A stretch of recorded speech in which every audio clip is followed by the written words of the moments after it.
I stared at the divorce papers in my hands, the words blurring together as my world collapsed around me. After 12 years of marriage, Alexandra had decided she was done. Just like that. "I need space to find myself," she said, not meeting my eyes. "This isn't working anymore, David. My name is David Mitchell. I'm 39 years old, a software engineer who spent the last decade building a comfortable life for my family in suburban Boston. A life that apparently meant nothing to the woman I thought I'd grow old with. What about Emma and Jake?" I asked, thinking of our 10-year-old daughter and 8-year-old son who were currently at school, blissfully unaware that their world was about to be torn apart. Alexandra's expression hardened in a way I'd never seen before. "I've already spoken to my lawyer. I'll be filing for primary custody. The children need stability, and with your work schedule." She let the implication hang in the air. My work schedule. The 50-hour weeks I'd been putting in at the tech startup to provide for our family. The promotion I'd just received that would finally let me cut back on those hours. "You can't just take the kids," I said, my voice barely above a whisper. "The courts tend to favor mothers," she replied with cold confidence. "My lawyer says with your travel and long hours, I'll likely get primary custody. You'll have every other weekend, of course." Of course. How generous. In the following days, as I moved into a small apartment across town, the hits kept coming. Alexandra had been planning this for months. She had already secured the best divorce attorney in Boston, Patricia Hamilton, infamous for her aggressive tactics and astronomical fees. I learned that Alexandra wanted the house, which I had mostly paid for, half my retirement accounts, my recent inheritance from my grandfather, and substantial child support on top of alimony. "It's what she's entitled to," her lawyer informed my significantly less expensive attorney, Mark Jenkins, during our first meeting.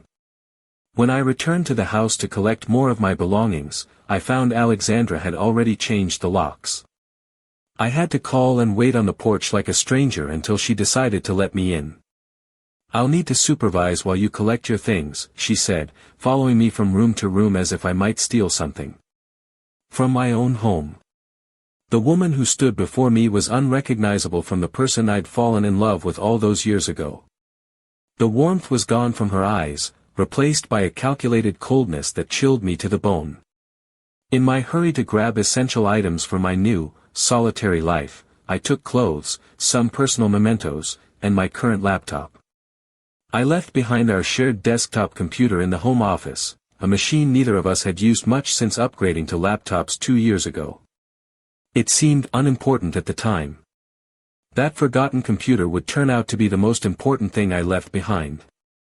3 weeks after moving out, I was sitting in my attorney's office, reviewing Alexandra's demands.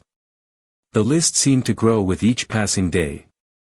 "She's asking for everything but your organs, and I'm not entirely convinced those aren't coming in the next filing," Mark said, trying to inject some humor into the grim situation. I couldn't laugh. The temporary custody arrangement gave me only Wednesday evenings and every other weekend with Emma and Jake. The children were confused and upset, especially when Alexandra forgot to have them ready for my scheduled times or suddenly had emergency plans that cut into my already limited visitation. "What about the custody evaluation?" I asked Mark. "Surely they'll see I'm an involved father." Mark's expression grew serious. "Alexandra has been laying groundwork there too. She's told the evaluator you were emotionally absent throughout the marriage, prioritized work over family, and," he hesitated, "she's suggesting you have anger issues." Anger issues? I couldn't believe what I was hearing. I've never so much as raised my voice at her or the kids. "I believe you," Mark assured me, "but she's painting a consistent narrative for the court. Unfortunately, without evidence to the contrary, these types of allegations can be effective." I left Mark's office feeling defeated. That evening, as I sat alone in my sterile apartment, I realized I needed my tax documents from the previous year for a loan application. Those files were on the old desktop computer at the house. I texted Alexandra, "Need to get tax documents from the desktop computer." Can I come by tomorrow? To my surprise, she agreed readily, fine.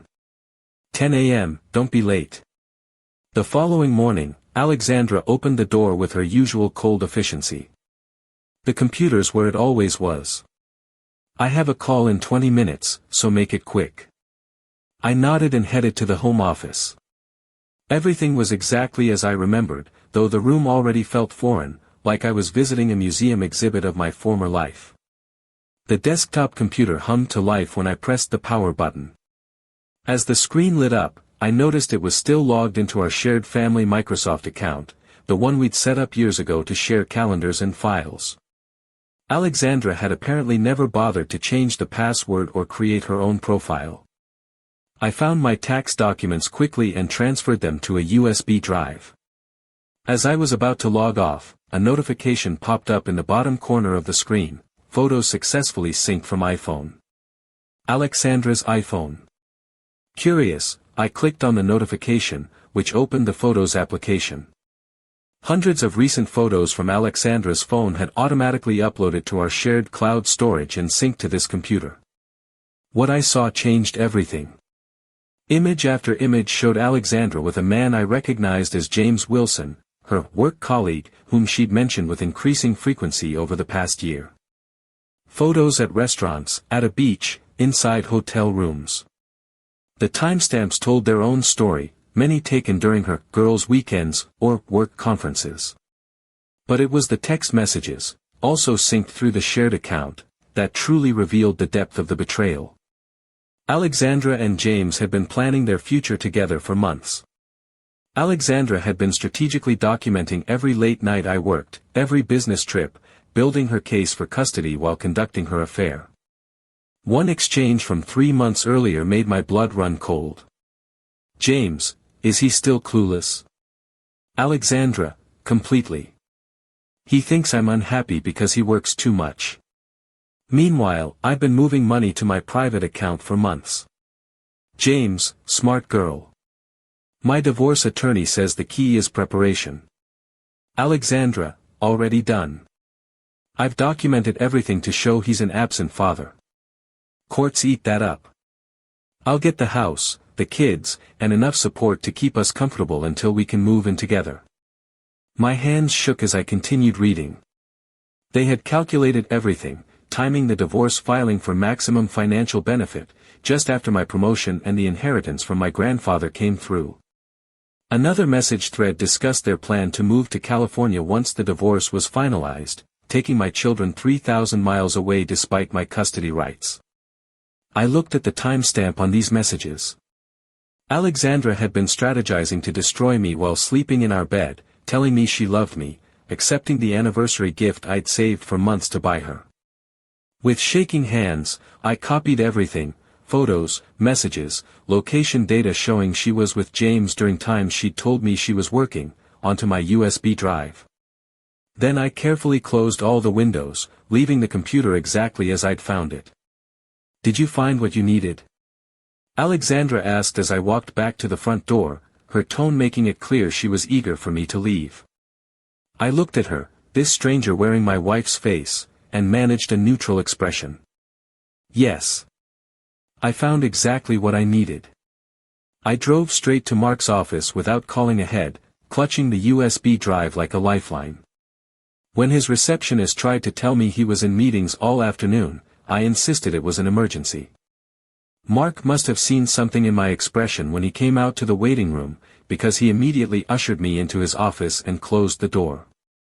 You look like you've seen a ghost, he said. I've seen the truth, I replied, plugging the USB drive into his computer. For the next hour, we reviewed the evidence together.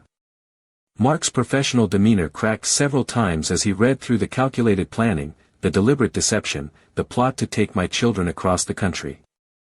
This changes everything, he said finally, leaning back in his chair. The affair itself isn't necessarily relevant in a no-fault state, but the financial deception, the predetermined plans to move the children to California, the conspiracy to fabricate evidence of you being an absent father, these are all highly relevant to both the financial settlement and custody arrangements. Hope flickered for the first time in weeks. So what do we do? Mark thought for a moment. We need to be strategic. Patricia Hamilton is ruthless, and if we show our hand too early, Alexandra might find a way to spin this or claim the evidence was obtained improperly. I had permission to use the computer, I pointed out. She literally let me in to use it. Exactly, Mark nodded. And it was your family computer, logged into a shared account that you both used. The evidence is admissible. But the question is when and how to use it for maximum effect. Over the next 2 hours, we formulated a plan.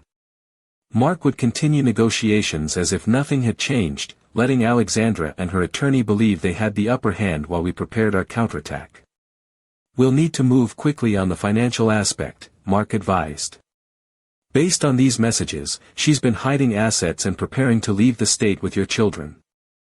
I'll have my paralegal draft emergency motions to freeze all accounts and place a temporary prohibition on removing the children from the state. As I left Mark's office, I felt something I hadn't experienced since finding those divorce papers on my kitchen table: control. The path ahead would be difficult, but for the first time, I wasn't merely a victim of Alexandra's schemes.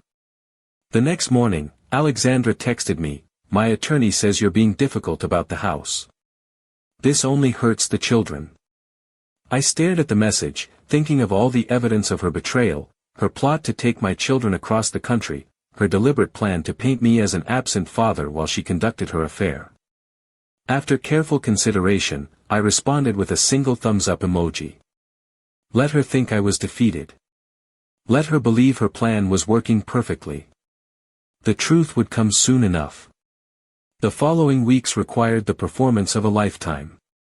I continued to appear dejected during custody exchanges, agreeing tentatively to Alexandra's increasingly unreasonable demands through Mark while we prepared our case behind the scenes. "She's getting suspicious about how agreeable you're being," Mark warned during one of our meetings.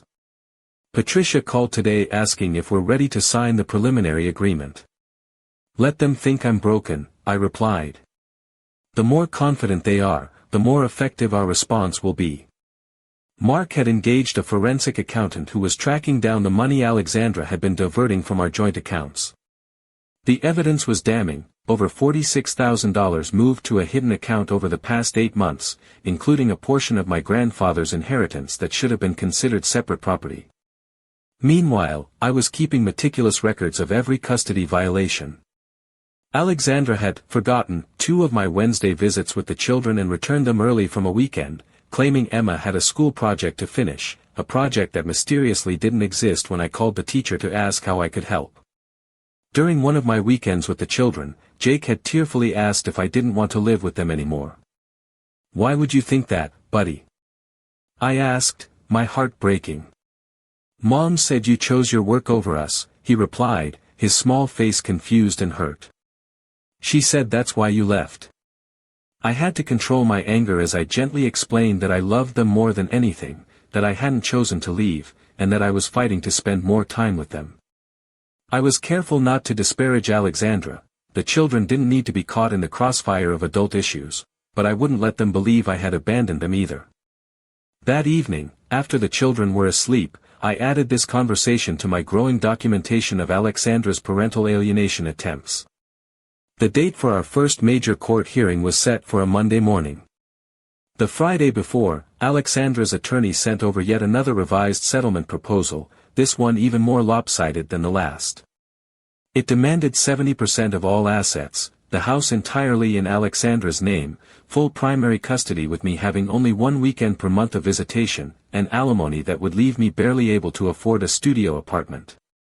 Mark forwarded it to me with a single question: "Ready?" I responded, "Absolutely." That weekend was not my scheduled time with the children.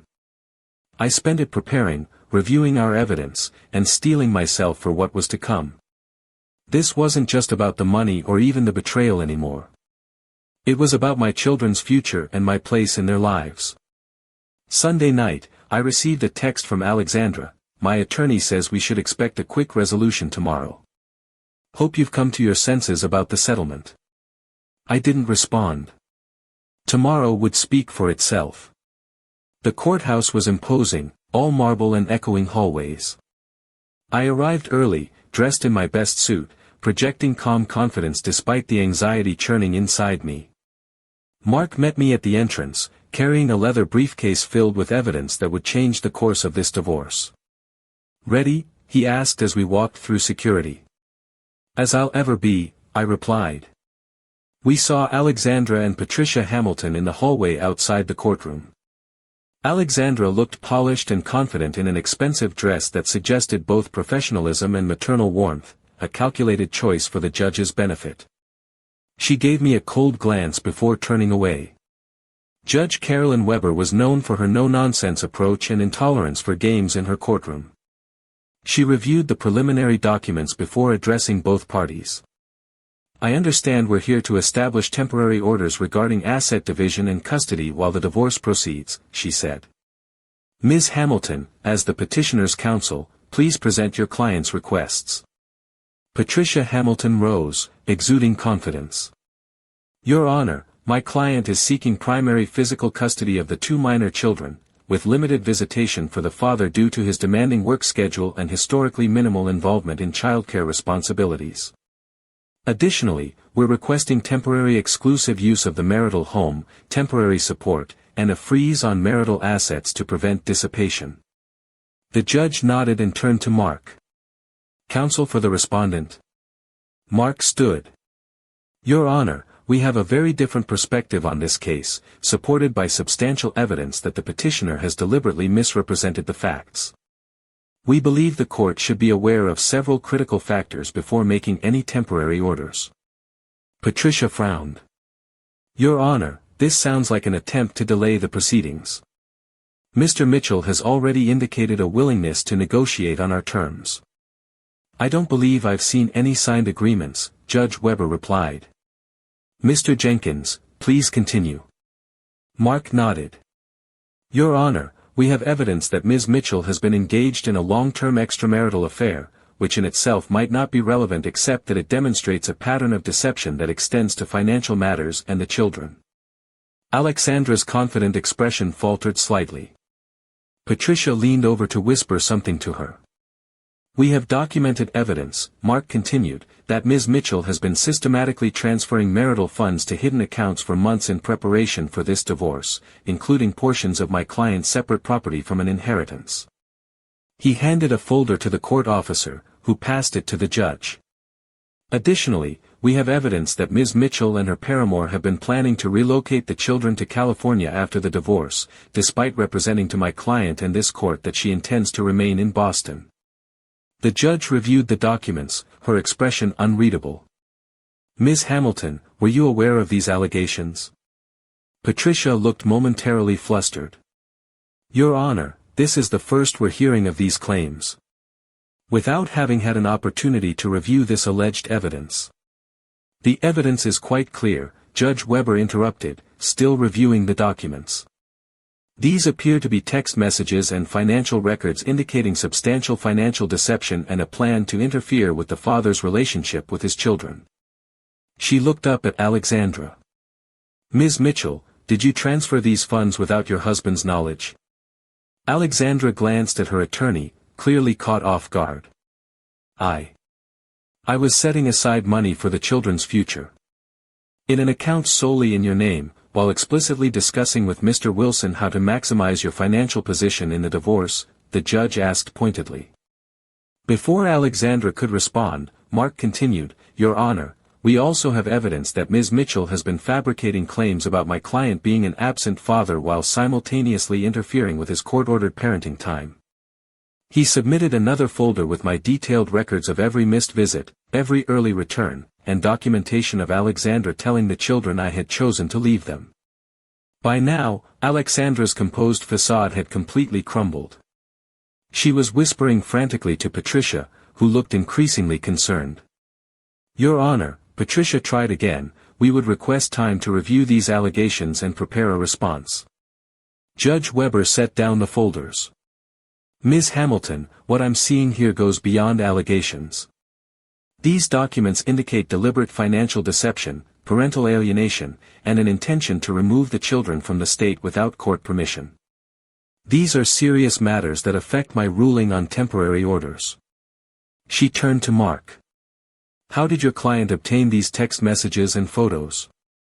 Mark was prepared for this question. They were automatically synced to the family's shared computer through the Microsoft account that both parties have used for years. My client discovered them when he went to retrieve tax documents from that computer, with Ms. Mitchell's explicit permission to use the device. The judge nodded, then turned to Alexandra. Ms. Mitchell, did you give your husband permission to use this computer? Alexandra's voice was barely audible. Yes, Your Honor.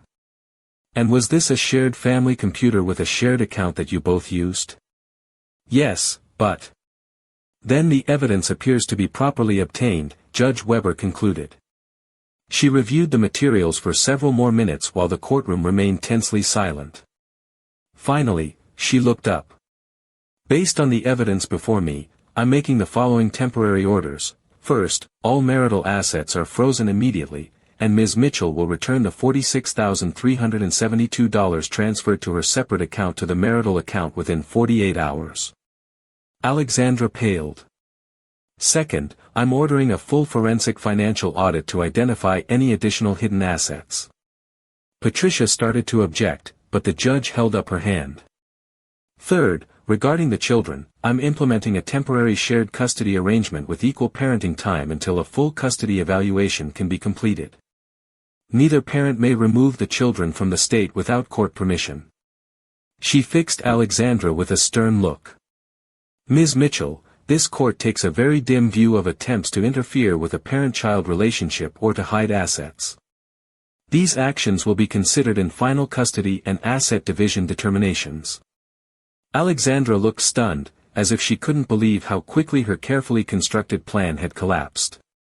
Finally, the judge continued, Mr. Mitchell may return to the marital home, and Ms. Mitchell will need to find alternative accommodation. The children will remain in the home, with parents alternating residence there during their respective parenting time to minimize disruption to the children's routines. As the judge concluded the hearing, Alexandra turned to glare at me, her expression a mixture of shock and fury. I met her gaze calmly, feeling no satisfaction, only relief that the truth had finally come to light. Outside the courtroom, Patricia Hamilton approached Mark. We should discuss settlement options, she said tersely. Mark glanced at me before responding. We're open to discussions, but our terms have changed considerably in light of today's revelations. As they arranged a meeting, Alexandra approached me directly for the first time. How could you do this, she hissed, as if I were the one who had betrayed our family. I looked at the woman I had once loved, now a stranger to me. I didn't do anything, Alexandra. You did this. I just made sure the truth came out. She started to respond, but Patricia quickly pulled her away, whispering urgently in her ear. As I watched them walk away, I felt a weight lifting from my shoulders. The road ahead would still be difficult, but for the first time since finding those divorce papers, I believed I would emerge from this with my relationship with my children and my dignity intact. The weeks following that first hearing were a whirlwind of activity. I moved back into the family home while Alexandra took a small apartment nearby. The children, initially confused by the sudden reversal, adjusted surprisingly well to the new arrangement. Are you staying forever now, Dad?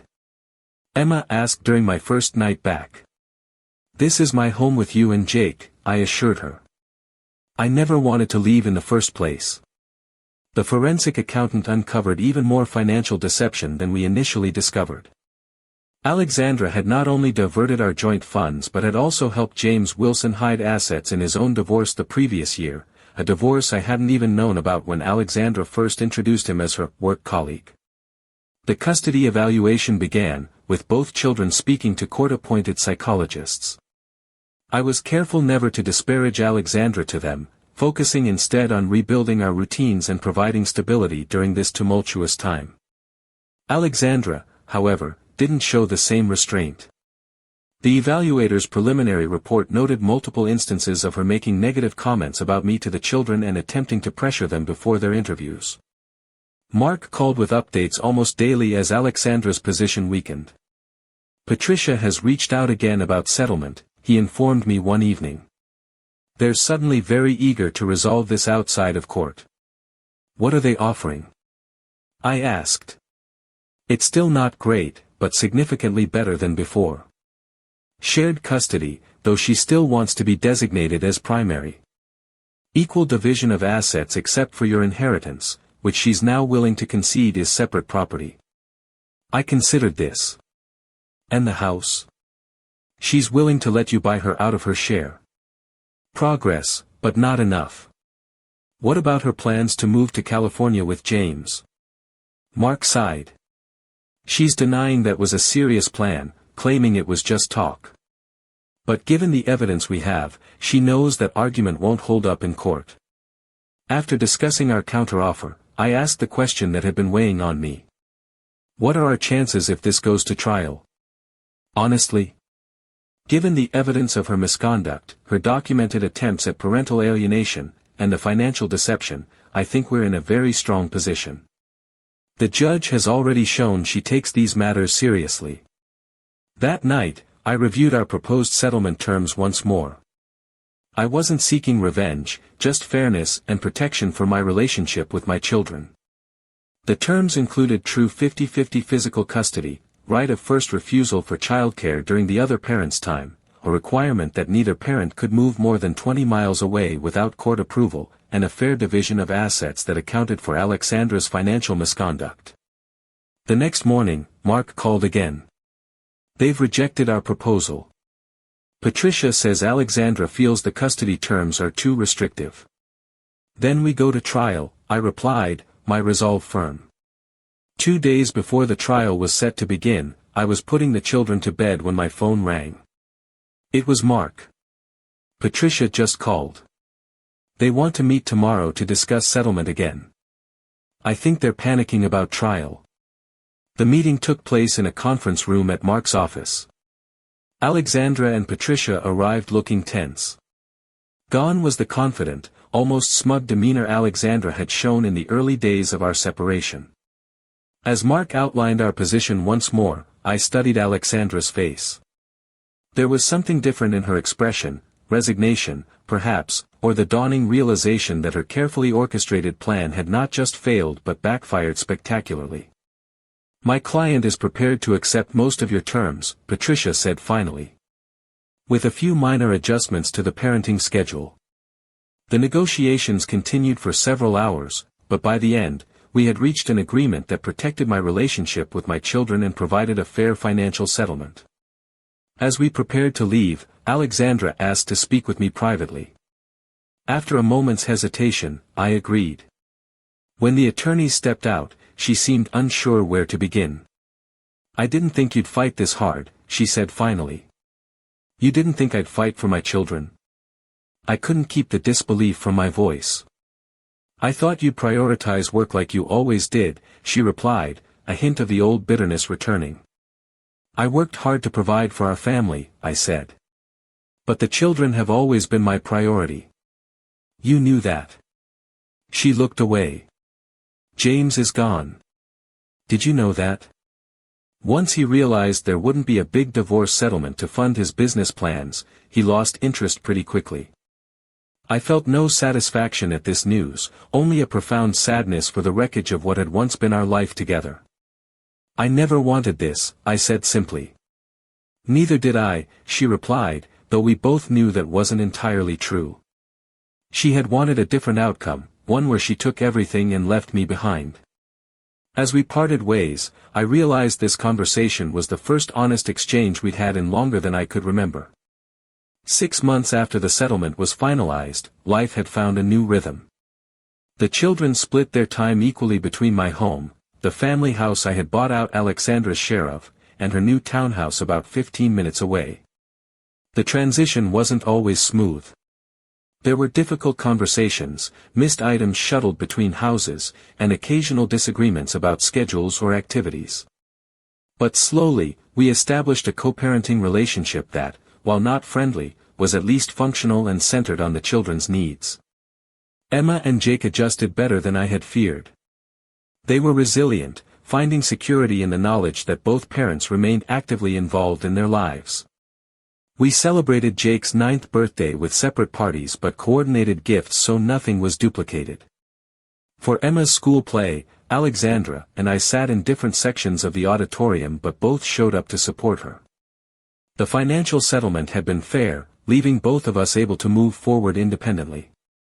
My inheritance remained intact, and the retirement accounts were divided equitably. I had even received a modest sum to compensate for the funds Alexandra had hidden, though I chose to put that money directly into the children's college funds. On a warm Saturday afternoon, as I watched Emma and Jake playing in the backyard of the home we had managed to keep, my phone buzzed with a text from Alexandra. Jake forgot his science project materials.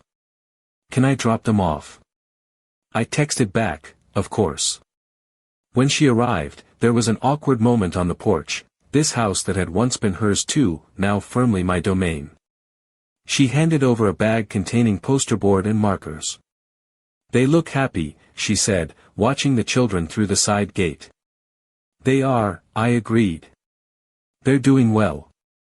She nodded, hesitating before adding, I know you think I'm a terrible person. I think you made terrible choices, I corrected. There's a difference. Fair enough. She turned to leave, then paused. For what it's worth, I never meant for it to get so ugly. I thought about the synced photos, the calculated messages, the deliberate plan to take my children away and erase me from their lives. I think you meant exactly what happened, I said quietly. You just didn't expect to get caught. She didn't deny it, which was perhaps the most honest thing between us in years.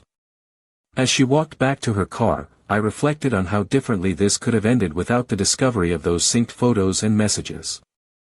I might have been a weekend father at best, financially crippled, watching my children from the periphery of their lives while Alexandra and James built a new family with my resources in California. That forgotten computer, that automatic sync she never thought to disable, had changed everything. I closed the door and returned to the backyard where Emma was showing Jake how to do a cartwheel. My phone buzzed with another message, this one from Sarah, a single mom I'd met at one of Jake's soccer games. We'd been dating cautiously for a few weeks. Still on for dinner tomorrow? I smiled and texted back, looking forward to it. Life wasn't perfect. Co-parenting had its challenges, and rebuilding after betrayal took time. But as I watched my children play in the yard of the home we'd kept, I felt profound gratitude for that forgotten computer sync that had revealed the truth and allowed me to protect what mattered most. Some people might call it karma or justice, but I saw it differently. In Alexandra's careful planning to take everything from me, she had overlooked something critical. In today's connected world, the truth has a way of sinking when you least expect it, revealing itself in forgotten devices and automatic uploads. I hadn't just reclaimed my assets and secured my relationship with my children, I had reclaimed my future, one that was honest and centered on what truly mattered. And sometimes, that's the best revenge of all. Thank you so much for listening to my story. Don't forget to subscribe to the channel for more stories like this one. And please, feel free to share your own experiences and thoughts in the comments below. Your voice, your story, it truly matters.